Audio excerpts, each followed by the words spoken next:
I want you to just take a second and picture exactly where you might be right now. Like, really place yourself with the physical sensation of this exact moment. Right. Maybe you're staring down this, like, endless scrolling corridor of Slack pings. Ooh, yeah, the tiny red dots of doom. Exactly. Just each one a tiny red demand on your nervous system. Mm. Or maybe you're, bracing yourself for a 3-hour calendar block full of what your company aggressively calls strategic alignment decks. Even though literally no one is actually aligning on anything. Right. Nobody is aligning. Or, and I think a lot of us have been here, maybe you're just sitting in your car in the driveway, keys still in the ignition, just feeling that very specific, very modern despair. Yeah, that feeling of being perpetually busy, constantly in motion. But rarely actually feeling alive. Hmm. And, I mean, if any of that resonates with the pit of your stomach right now, you are exactly who we are speaking to today on this deep dive. It is a really profound sort of exhaustion, isn't it? I mean, it goes far beyond just needing an extra hour of sleep or a weekend getaway. Yeah, totally. We're talking about the deep structural fatigue of the modern professional. And what we are looking at today addresses that exact exhaustion, but from an angle you almost certainly wouldn't expect. No, you really wouldn't. So today's deep dive is centered on this truly fascinating, like deeply weird, and ultimately profound source text. It's called the Praxium, Mhm. a Jedi code for the modern professional. Right. And look, before you roll your eyes or check out, thinking we're about to talk about, movie trivia or whatever, let me stop you. Yeah, don't tune out just yet. Please don't. Our mission today is to explore what this text presents as a radical proposition for the exhausted, spiritually malnourished knowledge worker. It's essentially a blueprint for surviving what we might call the spreadsheet civilization. I love that term, spreadsheet civilization. It's so accurate, and I want to set the tone right out of the gate here. So this is not about finding a new productivity hack. Oh, it is the absolute opposite of a productivity hack. Like, if you came here looking for a way to squeeze 3 more tasks into your afternoon, you are in the wrong place. Yeah, we are not going to tell you how to get to inbox zero. Yeah. We aren't recommending a more tasteful, ergonomic water bottle or some crisp new way to market your personal brand on LinkedIn. Thank goodness. Right.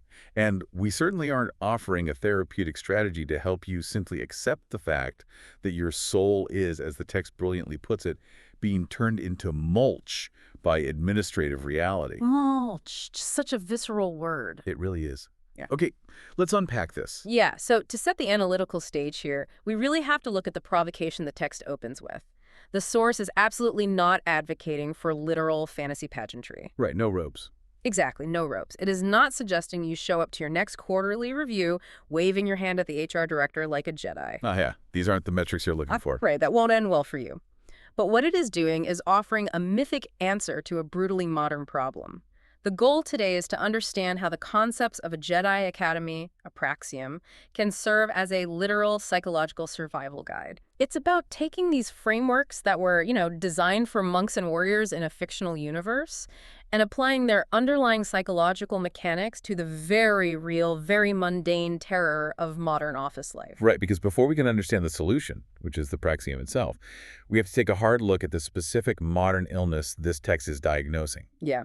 The text argues that adult life, especially in the corporate or professional sphere, has become all management and no initiation, all transaction and no transformation, all interface and no center. That's a heavy diagnosis. It is. It argues that people are increasingly treated merely as entities meant to, like, absorb information and emit deliverables, like human routers. Human routers captures the bleakness of it perfectly, honestly.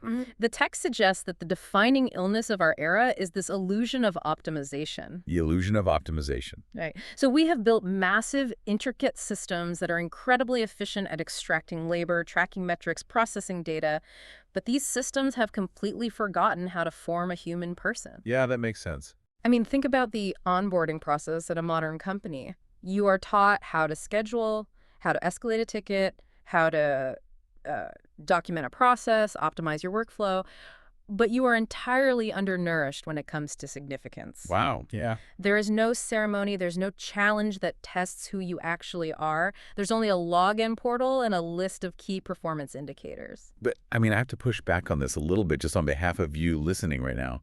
Wait, isn't being optimized and productive exactly what we are paid to do? Whoa. Like, isn't that the literal contractual definition of our jobs? It feels like we're supposed to be these highly tuned smartphones.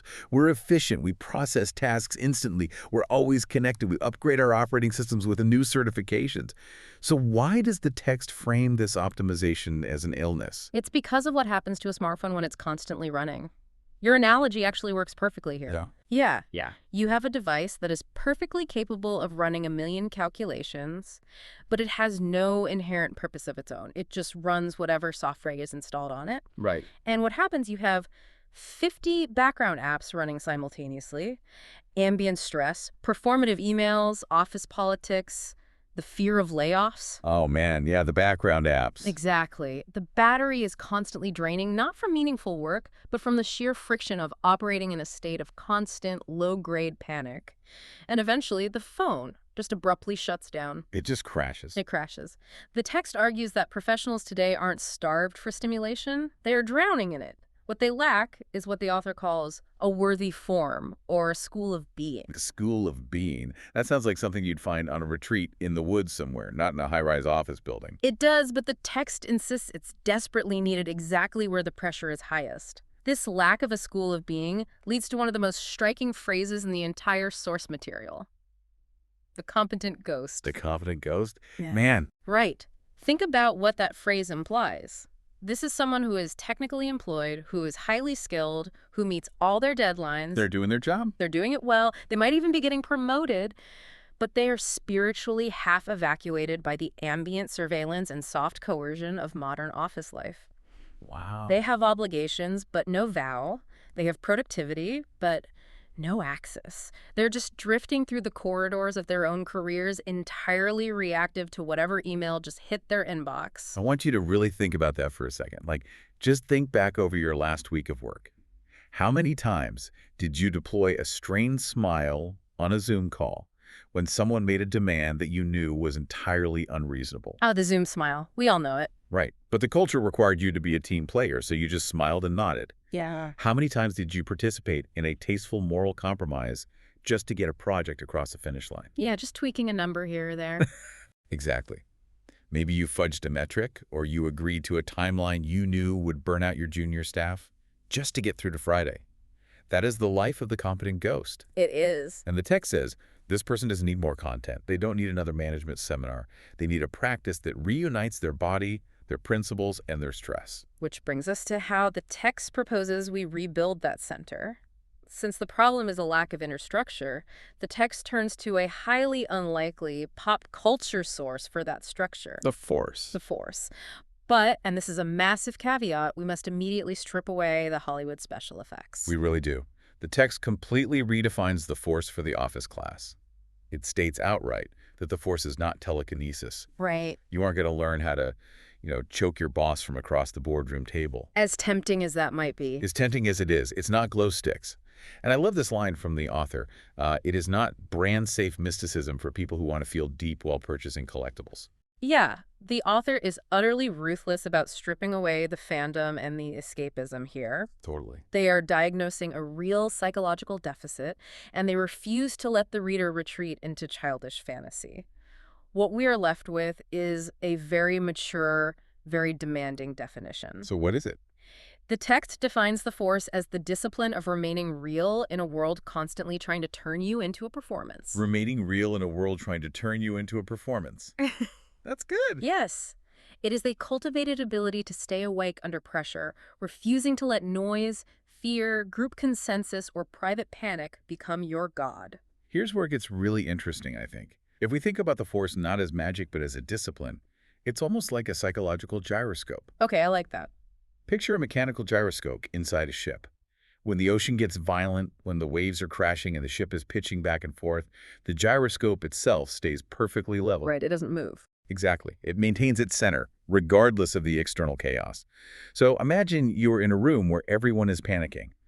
The marketing team just changed the deliverables 12 hours before a major launch. A classic nightmare scenario. Pure nightmare. Your Slack is a wall of red notification dots. Everyone is scrambling, looking for someone to blame. Practicing the force, in this mature sense, is the discipline that keeps you upright and grounded in reality. It stops you from tilting into the collective anxiety of the room. A psychological gyroscope is an excellent way to visualize the mechanism at play here. If we connect this to the bigger picture of the modern workplace, society actually pays professionals to bend. What do you mean by bend? Well, we are financially rewarded for bending in smooth, polite, institutionally legible ways. We conform to the culture, we use the correct stakeholder language, we soften our critiques so they don't offend the hierarchy. Right. We nod when the VP says something that makes no logical sense. Exactly. We become performers. To refuse to bend, to act as that gyroscope and stay real, is actually a profound act of defiance in a corporate setting. And interestingly, the text claims that this specific type of defiance is a source of profound joy. Joy. See, that is definitely not the first word I associate with corporate defiance. No. Oh. No. Usually defiance in the office just leads to an awkward meeting with HR. That's fair. But that's because we usually think of defiance as throwing a tantrum or being argumentative.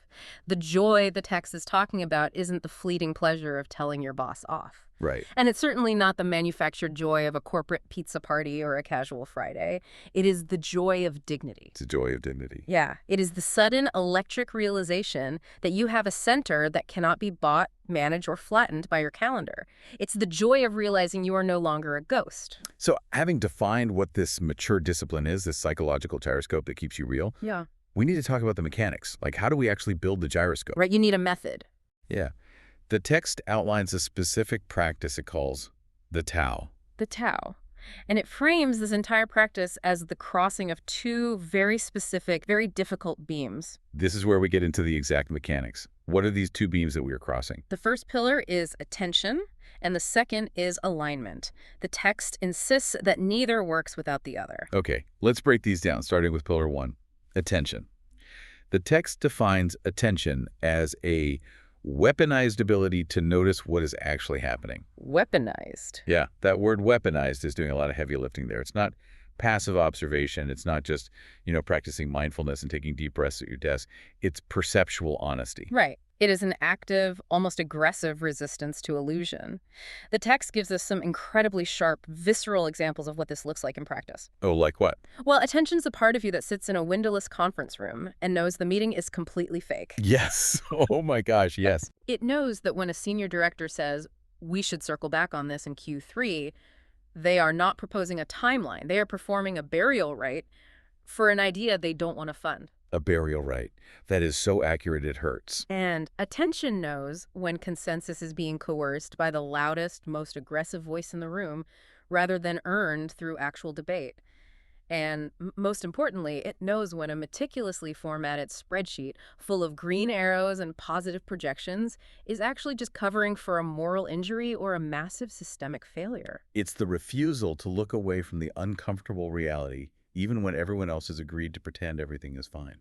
Attention is an audit of the real. It resists what your team culture needs to be happening. It resists what your personal anxiety predicts will happen. It focuses entirely and exclusively on what is happening. Wow. It is the arduous work of stripping away the corporate narrative and looking at the bare, mechanical truth of the moment. Okay, so I'm paying attention. I see the matrix. I sit in that conference room, and I know the meeting is fake, and I know the spreadsheet is a lie. But seeing the matrix isn't enough to survive it. Yeah. If I just sit there knowing it's fake, I'm just going to become intensely cynical. Exactly. I'll just be the grumpy guy in the back row rolling my eyes. What's the mechanism that stops this attention from just turning into bitter resentment? This is exactly why the text introduces Pillar 2, alignment. Attention without alignment just makes you a cynic. Okay. Alignment is the decision of what you do with the reality you've just noticed. The text defines alignment as the decision to remain coherent under load. It is the absolute, non-negotiable refusal to let your inside and your outside become permanent enemies. The refusal to let your inside and outside become permanent enemies. Man, that hits a nerve. Yeah. The text uses a metaphor here that I think is going to stick with a lot of people. It says, alignment is what keeps your ethics from becoming ceramic ornaments you place on a shelf and dust on holidays. The ceramic ornaments metaphor is devastating because it's so incredibly accurate. How many times do we talk about our core values during an offsite retreat? We write them on whiteboards, we put them on lanyards. Integrity, transparency, courage. Oh, yeah, they're always on a poster in the break room. Exactly. But the moment a massive deadline looms or Q3 earnings look weak, those values go right back on the shelf. They are fragile ornaments we admire when times are good, but we don't actually use them as tools when the pressure is on. So alignment is taking the ornament off the shelf and actually using it. But what does that actually look like? The text makes it clear that alignment is not about being nice, right? You've hit on the exact danger there. It is incredibly easy to confuse alignment with just being compliant, being a team player, or, maintaining good vibes. Right, nobody wants to be the problem person. Exactly, but the text rejects that entirely. Alignment is the adult discipline of not purchasing relief with self-betrayal. It means your actions answer to something truer than comfort, appetite, status, or fear. If attention tells you the spreadsheet is a lie, alignment is the refusal to put your name on it, even if signing off would make the awkwardness go away. Being an adult means not purchasing relief with self-betrayal. Yeah. That is a heavy sentence. Yeah. But I have to challenge this because it feels a little too neat. Go for it. It's really easy for us to sit here on a deep dive and say, don't compromise your ethics and maintain your alignment. But put yourself in the shoes of the listener right now. Okay. When your boss is breathing down your neck, demanding that you send out that spreadsheet that you know is spinning the numbers to cover up a failure, Yeah. how does crossing these two beams actually protect you? If I practice attention and alignment and I tell my boss no, I might get fired. Does this philosophy suddenly make you bulletproof to the consequences of corporate life? That is the most critical question we can ask of this text. If it doesn't work when your mortgage is on the line, it's just more ceramic ornaments. Right. And the text is brutally honest about this. It explicitly states that crossing attention and alignment does not make you superhuman. It doesn't give you magical armor against corporate consequences. You can still get fired. You can still get passed over for a So promotion. what's the point? If I can still lose my job, why take the risk? Because of the chemical reaction that happens within your character. According to the text, when you consistently cross these beams, you don't become invincible to your boss, but you become harder to hypnotize. Harder to hypnotize. You become less purchasable by shame. You become far less likely to confuse urgency with truth. You don't become bulletproof, you become harder to bend. You become harder to bend. So it completely shifts the goalposts of what success looks like. Yes. The goal isn't to win the corporate game without taking damage. The goal is to survive the game without becoming a ghost, without losing your center. If you get fired, but you walk out the door whole. Precisely. The tragedy isn't losing a job. The tragedy is keeping a job by evacuating your own soul. And to actively train this capacity, this ability to remain whole and unbending, the text offers a very specific philosophical framework. Right. It takes the classic Jedi code itself, but it insists we read the code through a concept called inverse solipsism. Okay, inverse solipsism. We need to unpack that term immediately because it sounds like something you'd get tested on in a graduate philosophy seminar. It really does. But the text insists it's an intensely practical tool for surviving a Tuesday afternoon at the office. It sounds academic, but it is deeply pragmatic. To understand inverse solipsism, we first have to define regular solipsism, which the text refers to as the ordinary human error. Okay, what is the ordinary error? The ordinary error is treating one's private weather as the whole climate. Treating your private weather as the whole climate. Give me an example of that in a work context. It's the belief that my feelings are reality, my perspective is the map, my fear is prophecy. Let's say you send an email to a client and they don't reply for 24 hours. Oh, I hate that. Right. Your private weather might be anxiety. You start thinking, they hate the proposal. We're going to lose the account. I am going to be blamed. Solipsism is taking that internal private anxiety and projecting it onto the external world as an objective fact. If I am terrified, the situation must be objectively terrifying. So my internal state dictates the external reality. I am the center of the universe, and my feelings are the primary data points. Yes. Inverse solipsism flips this completely. It says, reality vastly exceeds your access to it. You are not the center of the universe. You are merely a node within a massive, complex network. Just a node. The client might be sick, they might be in another meeting, they might have lost their phone. Your fear is not prophecy. However, And this is the crucial pivot. Even though you are just a node and you cannot control or perceive everything, you are responsible anyway. You are responsible for how you act as that node.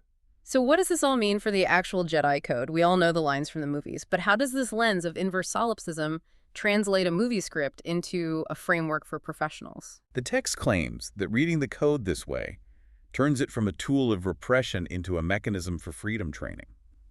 Let's walk through these 5 tenets. I really want to see how this actually changes a person's neurochemistry or workflow. Let's do it. The first tenet is, there is no emotion, there is peace. Now, usually we think this means push your feelings down, be a robot, never show weakness. But the text says no, it doesn't mean do not feel. Right. Through the lens of inverse solipsism, it means your feelings are not the whole room. Let's go back to that hostile performance review.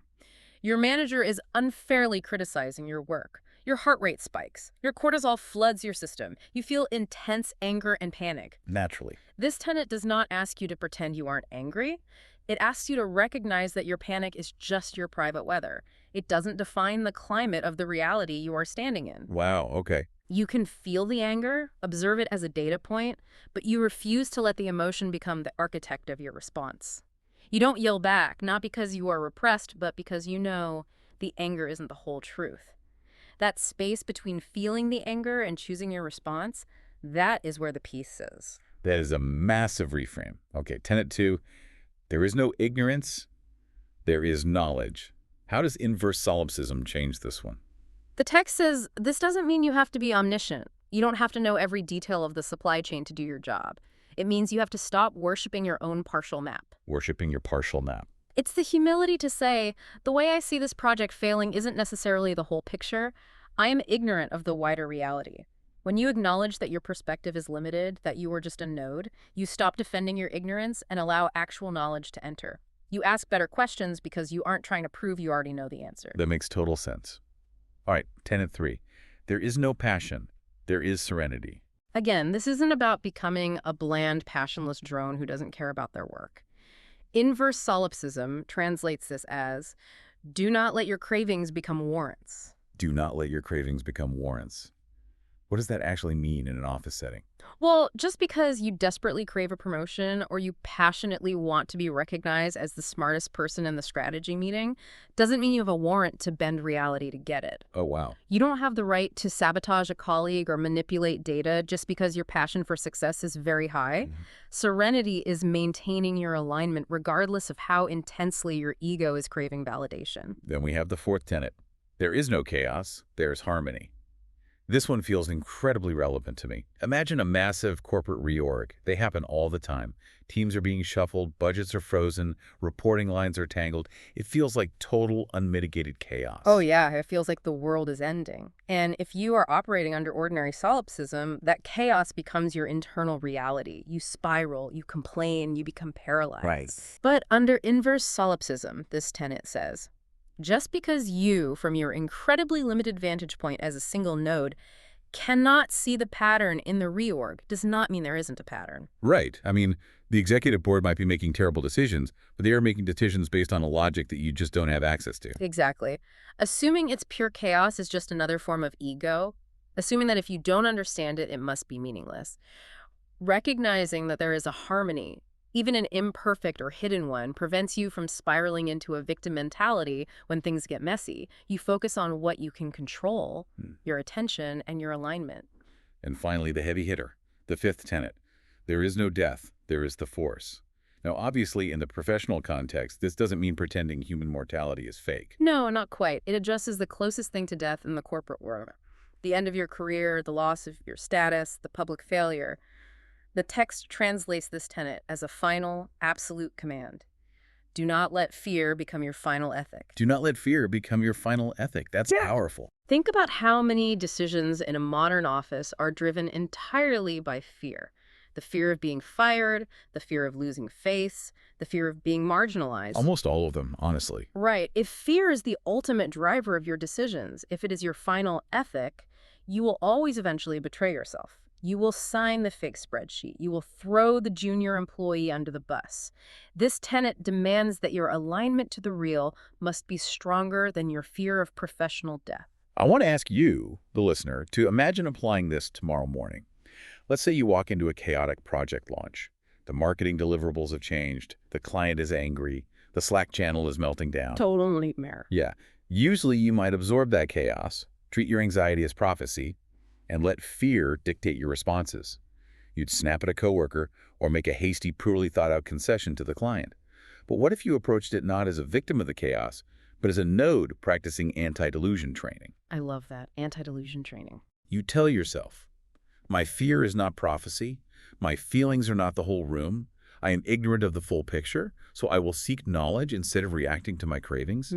You just maintain your attention on what is actually happening and your alignment to your true principles. Yeah. That shifts everything about your posture. It really does. It shifts you from being a passive receiver of stress into an active agent of reality.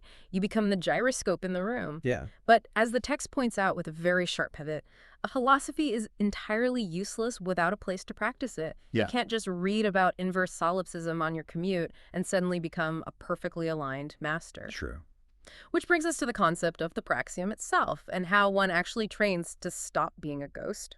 And this is where the text takes a turn that honestly surprised me, because up until now it's been very philosophical, but then it advocates for highly embodied training. Specifically, it talks about virtual reality, like VR lightsaber simulators or physical martial arts. Now wait, I have to call a timeout here.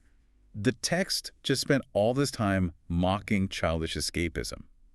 It made fun of people who buy collectibles to feel deep, and now it wants us to strap on VR headsets and swing digital laser swords in our living rooms. Isn't that a massive contradiction? How is that not just more brand-safe escapism? It absolutely seems like a contradiction at first glance. It feels like a total bait and switch. But this raises an incredibly important question about how the human nervous system actually learns and internalizes discipline. Okay, I'm listening. The text clarifies that the VR headset itself isn't holy and the simulator isn't scripture. The medium doesn't matter. The reason the author advocates for embodied simulation is because it creates a dojo for what they call awareness under load. Awareness under load. Okay, I'm imagining a flight simulator. Yes, perfect. Like, you don't want a commercial pilot learning how to handle an engine stall for the first time while they're at 30,000 feet with 200 passengers in the back. Definitely not. You want them sweating in a hydraulic box on the ground first, making the mistakes where it's safe, but where the physical stress still feels real to the brain. This praxium is essentially a flight simulator for corporate ethics. That is a brilliant analogy, a flight simulator for ethics. Yeah. Because here is the biological truth. Under physical pressure, even simulated physical pressure that triggers the sympathetic nervous system, the body stops lying. The body stops lying. You can theorize all day about how calm and ethical you are. You can read 10 books on stoicism. But when you are in a simulator and a digital object is flying at your head at 80 miles an hour and your adrenaline spikes, it tests whether you are actually centered or if you are scattered. Wow, yeah. It reveals if your discipline is theatrical, just a performance of calmness, or if it is real. Can you stay ethical, precise, and aligned when your body is biologically screaming at you to take shortcuts, to flinch, or to panic? So it's a diagnostic tool. It bypasses the intellect and tests the nervous system directly. Yes. The text makes a brilliant, vital distinction here between fake trials and real trials. Let's look at those fake trials first, because I think they make up 90% of our professional lives. The text says modern professionals are surrounded by fake trials. Deadlines, performance evaluations, quarterly reviews, compliance training module. Oh, the compliance module. Right. These are framed by the company as massive life or death moments in our careers. The stress leading up to a performance review can ruin your whole month. But the text says these are merely trials of compliance. Trials of compliance. They don't test your courage. They don't test your integrity. They are just asking if you can remain legible to the institution. Exactly. Can you fill out the rubric correctly? Can you hit the arbitrary metric set by a middle manager? Can you use the right buzzwords to show you are aligned with the new strategic vision? These trials don't test your actual character. They test your obedience. And contrasted with that are real trial tests whether you can stay coherent under pressure. The text lists these out, and they are so deeply human. Can you lose without collapsing into shame? Can you win without becoming insufferable and arrogant? Can you be corrected by someone else without your ego disintegrating? What's fascinating here is how the text views the concept of combat or physical challenge in these dojos. It explicitly, aggressively states that it is not about violence. Right, it's not a fight club. No, it has nothing to do with dominating an opponent or learning how to fight in a bar. It advocates for embodied challenge because physical reality reveals the truth faster than endless theorizing. Because you can't talk your way out of a physical challenge. In an office, if a project fails, you can spin it. You can write a lengthy post-mortem email explaining how external factors and market conditions caused the failure. You can use narrative to protect your ego. You can always spin it. But in a physical trial, the narrative stops working. You either dodge the swing or you get hit. You either lift the weight or you drop it. The excuse doesn't change the physical outcome. Exactly. The text has this profound line, no conditions under which narrative stops working. No real knowledge of one's formation. That's incredibly deep. We live our professional lives wrapped in layers of protective narrative. We spin our failures, we exaggerate our successes, we build personal brands. But in a real trial, the narrative falls away instantly. For professionals living highly symbolic, procedural lives, where everything is an email, a document, or a Zoom call, making contact with something aggressively, physically real is like oxygen. It wakes you up. It wakes you up. It shocks the system out of being a ghost. It re-enchants you. Yeah. And the text defines re-enchantment not as retreating into a fantasy novel, but as restoring a felt, visceral contact with significance. Yeah. So let's play this out. Let's say you do this. You train your attention to see the real. You strengthen your alignment to act on the real without self-betrayal. You survive the real trials and learn to function under load. You stop being a competent ghost. What is the end goal? That is the big question. What does mastery actually look like in a corporate environment? Because if we aren't shooting lightning from our fingertips or lifting X-wings out of swamps, how do I know if I'm a Jedi master of the spreadsheet civilization? The text is very clear that mastery cannot be reduced to individual skill or how many hours you survived in the simulator. Combat or simulated pressure can test your skill, but it cannot certify your wisdom. Okay. The text states that true mastery is entirely relational. Relational mastery. This is a crucial pivot. Mastery is visible not in how impressive you look on a spreadsheet or how calm your heart rate is, but in what your presence does to other people. I want to read the exact questions the text poses here because they are profound, searching questions for any leader, manager, or colleague. Please do. It asks, do you make a room more honest or less? More courageous or more frightened? More real or more performative? More free or more dependent on your approval? That completely flips the script on what it means to be a senior or a master in a workplace.